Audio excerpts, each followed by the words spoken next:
Welcome. I am Melesias. Today, we are stepping into a future that was predicted over a century ago, a future that feels terrifyingly, and perhaps inevitably, like our own present. It is a world where democracy is a hollow shell, where corporations have become governments, and where the working class has been crushed under the cold, merciless weight of an oligarchy that calls itself the Iron Heel. We are opening one of the first and most brutal dystopian novels ever written. A book that inspired George Orwell. A book that was, for decades, more popular in the Soviet Union than in the West. A book written not by a political theorist, but by an adventurer, a sailor, a gold prospector, and one of the most famous storytellers in American history. We are opening The Iron Heel by Jack London. Jack London was not an armchair philosopher. He was a man who had lived the brutality of poverty in his own bones. He had worked in a cannery for 10 cents an hour, a slave to a machine. He had been a sailor, an oyster pirate, a hobo riding the rails across America, and was jailed for vagrancy.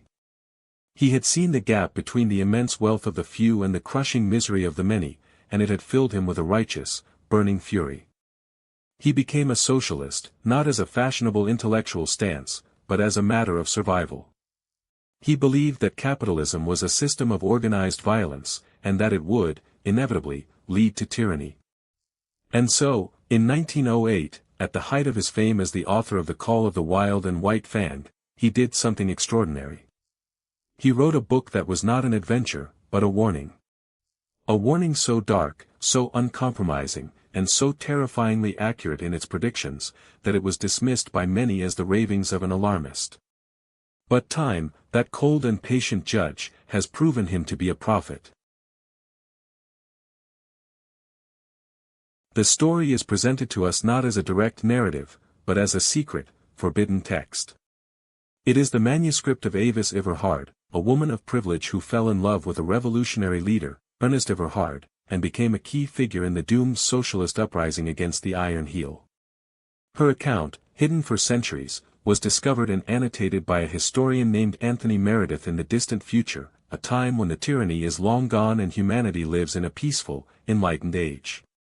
Meredith's footnotes, scattered throughout the text, serve as a chilling Greek chorus, explaining the horrors that Avis only glimpses, and revealing the tragic, heroic, and ultimately hopeful arc of a struggle that lasted for 300 years. The footnotes tell us that the Iron Heel will fall, but only after generations of unimaginable suffering. This framing device is London's masterstroke, a promise that the darkness we are about to enter is not eternal. And so, let us open the Everhard manuscript. Let us journey back to the dawn of the 20th century, to a world that looks, in many ways, just like our own, teetering on the edge of an abyss.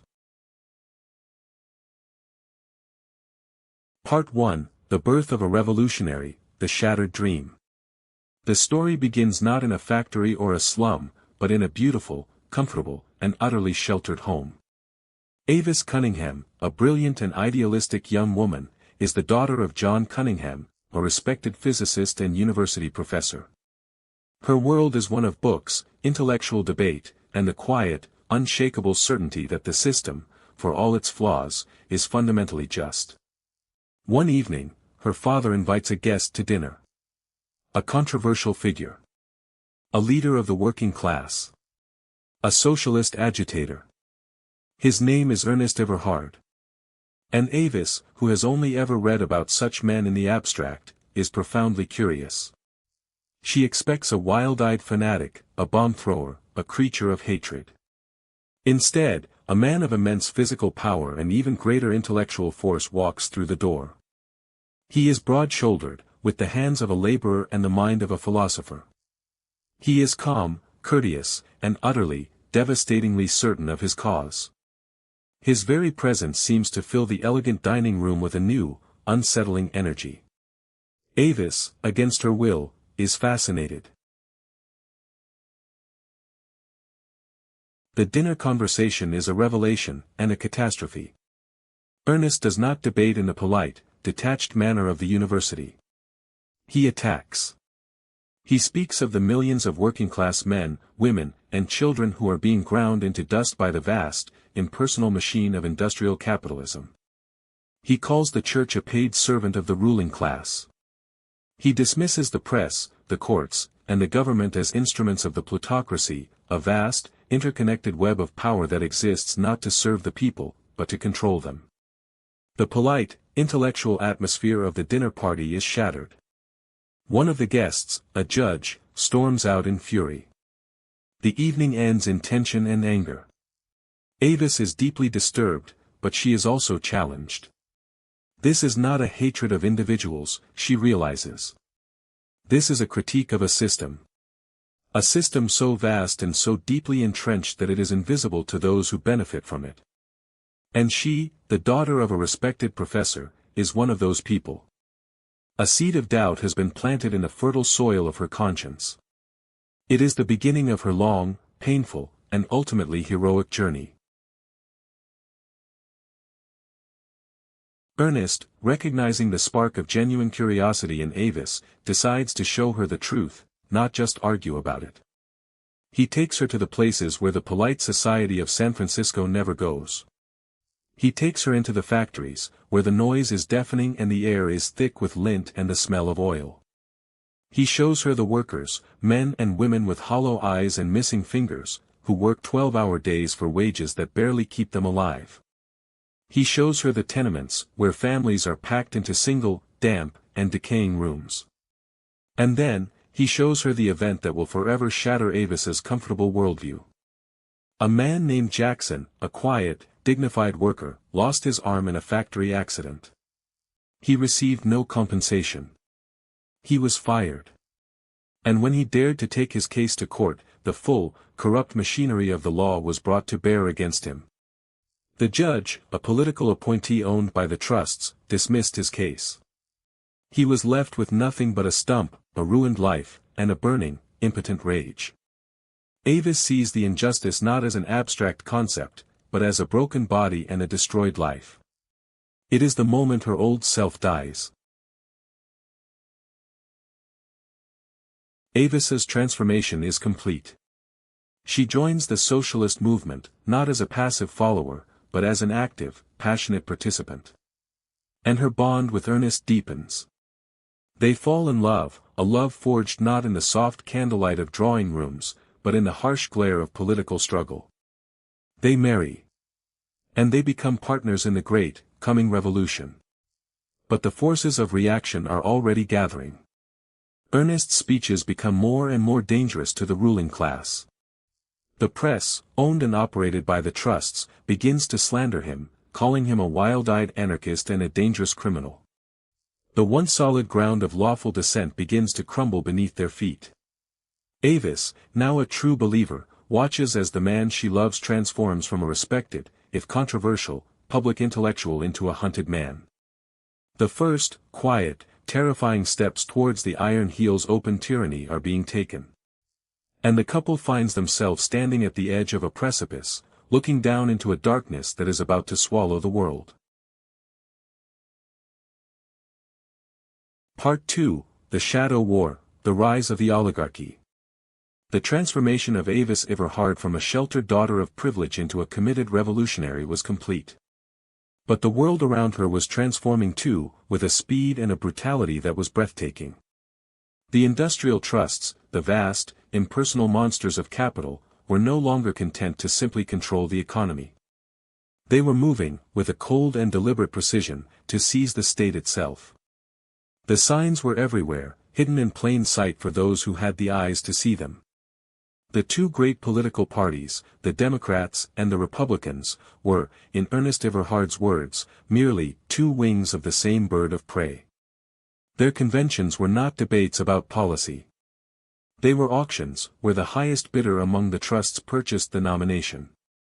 The courts, once a symbol of impartial justice, had become instruments of class war, issuing injunctions against striking workers with the routine indifference of a machine stamping out parts. The press, the great fourth estate meant to hold power accountable, was a whore. It was bought and paid for by the very interests it was supposed to scrutinize. A free press, Ernest argued, cannot exist in a society where the means of production are privately owned. The men who owned the printing presses and the paper mills would always, in the end, control the narrative. This was the central thesis of Ernest Everhard's life. He was not merely a labor agitator. He was a philosopher of revolution. In a series of famous, and increasingly dangerous, public debates, he dissected the arguments of the ruling class with the cold, methodical precision of a surgeon. He faced off against bishops who argued that the poor would be rewarded in heaven, and he replied that he was fighting for a heaven on earth. He faced off against judges who spoke of the sanctity of the law, and he showed them, case by case, how the law was a sword wielded by the rich against the poor. He faced off against newspaper editors who spoke of freedom of the press, and he asked them a single, devastating question: freedom for whom? Freedom for the man who owns the press, or freedom for the man who writes for it? His most famous line, delivered in a packed hall, was not a plea. It was a declaration. Your power, he told a panel of distinguished, wealthy, and increasingly uncomfortable men, is based not on justice, not on freedom, but on brute force. You have the guns. You have the courts. You have the police. And you will use them all, in the end, to protect what you have stolen. But the oligarchy was not just building a case against the revolution. It was building a weapon. While Ernest debated in the public square, the iron heel was being forged in secret. The trusts began to create their own private armies, massive, well-trained, and well-armed militias, funded by corporate money and staffed by veterans of imperial wars. They called them labor management organizations.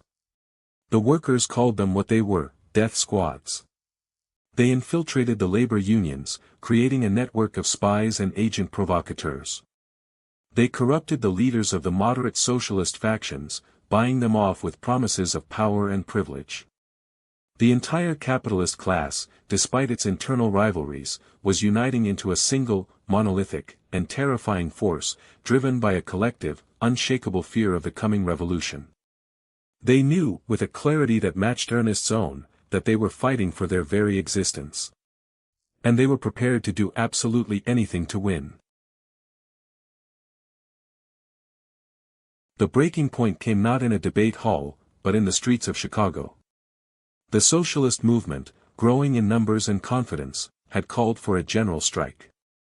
It was meant to be a peaceful demonstration of worker solidarity, a warning of the power that lay dormant in the laboring masses. But the iron heel, with the cold calculation of a predator, saw an opportunity. They sent their agents into the crowd, men paid to start a riot. A bomb was thrown. Panic erupted. And the police, who had been waiting for this moment, opened fire with a savage, indiscriminate fury. The massacre that followed was not a battle. It was a slaughter.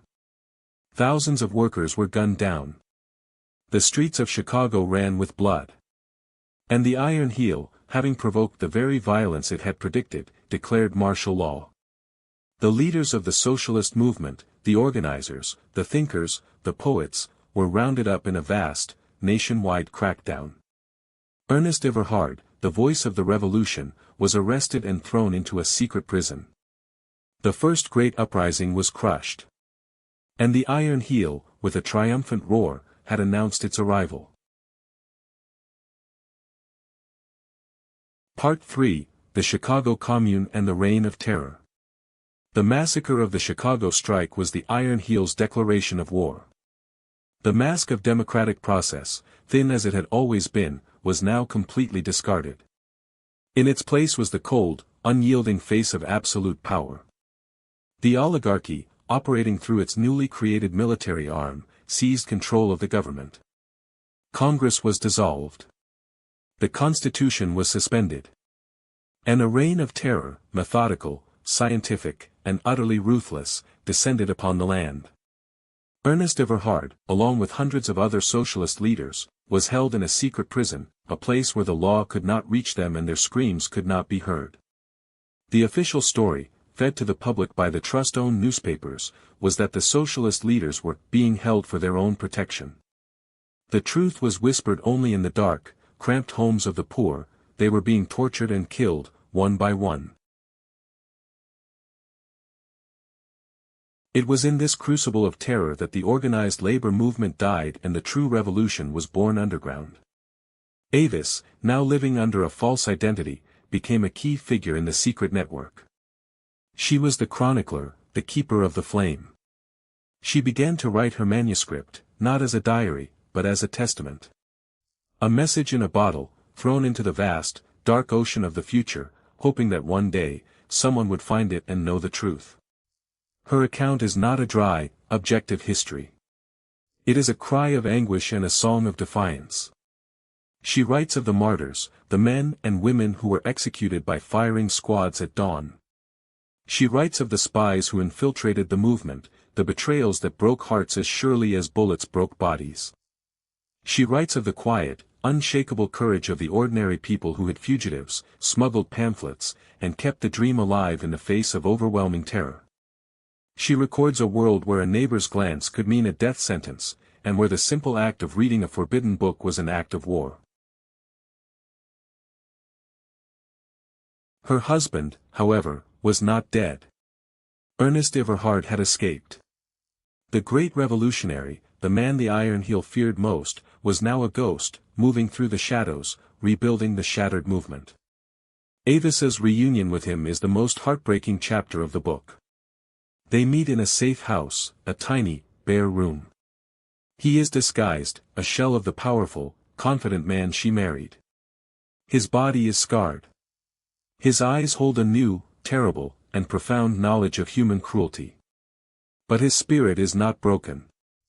The fire, though dimmed, still burns. He tells her of the new revolution that is being planned, a revolution that will be unlike anything the world has ever seen. It will not be a single, glorious uprising. It will be a long, slow, grinding war of attrition, fought not just with guns and bombs, but with ideas, with hope, with the unshakable conviction that the Iron Heel will, one day, be shattered. They have lost the first battle. But the war, he tells her, has only just begun. The end of her manuscript comes not with a triumphant victory, but with a terrifying, breathless cliffhanger. The militia is closing in. She writes the final, desperate words, "They are at the door.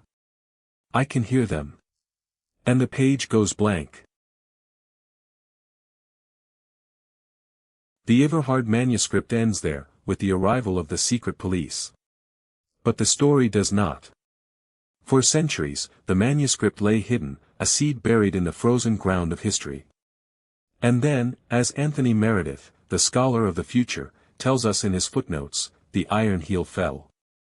Not quickly, and not easily. It took 300 years of brutal tyranny, of failed revolutions and shattered hopes. But in the end, the weight of its own corruption, and the unkillable spirit of human resistance, brought it down. The brotherhood of man, the socialist dream for which Ernest and Avis Everhard gave their lives, was finally realized. Jack London wrote this book not as a prophecy of doom, but as a call to arms. He wanted to shock his readers, to wake them from their comfortable slumber, to show them the monster that was growing in the shadows of their own society. He wanted them to see that the Iron Heel was not an inevitability, but a consequence. A consequence of apathy, of ignorance, of the willing surrender of freedom for the false promise of security. I am Melesias. This has been the story of the Iron Heel, as I have understood it. Thank you for listening. If this dark journey through a possible past and a terrifying future has moved you, please subscribe. And remember, the greatest weapon of any tyranny is not a gun. It is the silence of good people who do nothing. Until next time.